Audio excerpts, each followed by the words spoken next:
Hi guys, I'm Girly and I'm with my husband, Romel.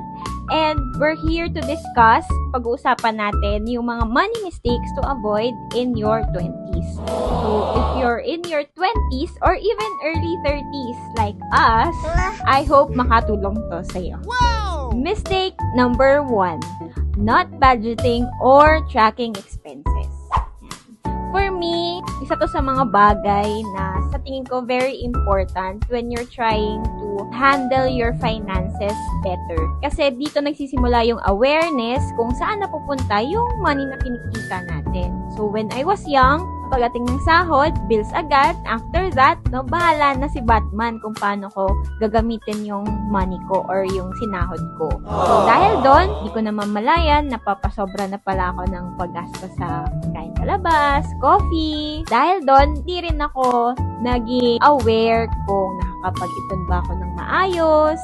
Isa yun sa mga mistake na madalas nating na-encounter during 20s. Kasi pag nagtatrabaho na tayo, ang gusto na lang natin is gumastos. Dahil, kumbaga yung pinaghirapan natin, di ba? Feeling natin, gusto na nating bilhin lahat ng gusto natin. Okay lang yun, pero mas mabuti pa rin na mag-track or mag-budget.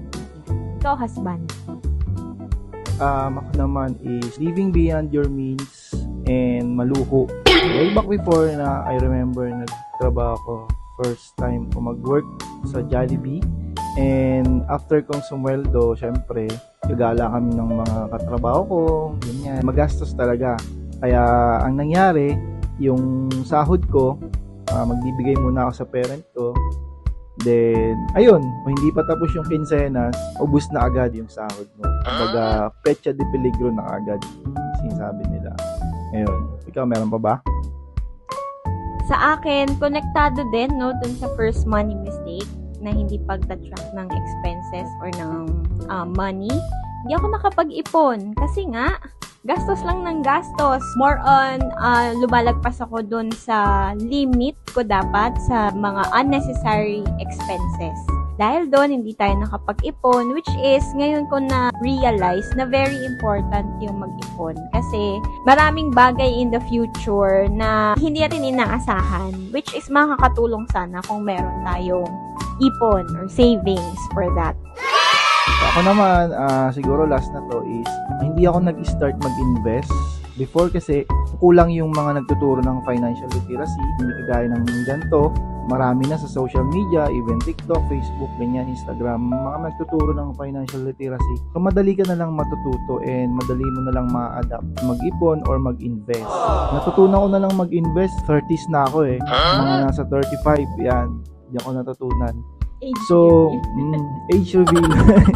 So, yun talaga yung money mistake ko. Hindi ako nakapag-invest. Imagine kung gaano kalaking bagay yung matuto ka mag-invest in your early 20s. 20 years old ka, nag-invest ka. After 10 years, sabi mo 30 years old ka. May compounding interest kasi na tinatawag sa investment.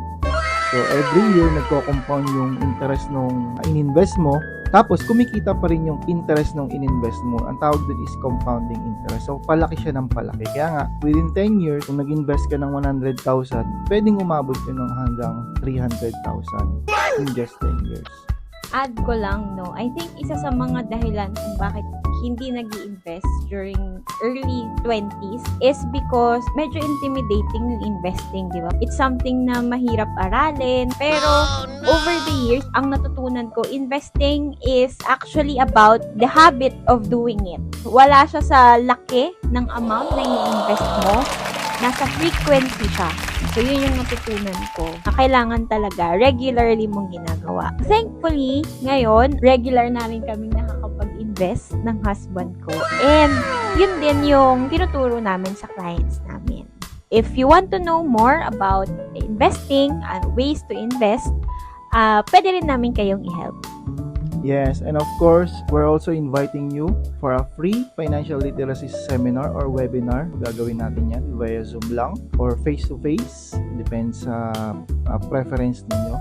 And follow us for more financial literacy tips like these money mistakes in your 20s and sa mga susunod pa na topic. Thank you for watching.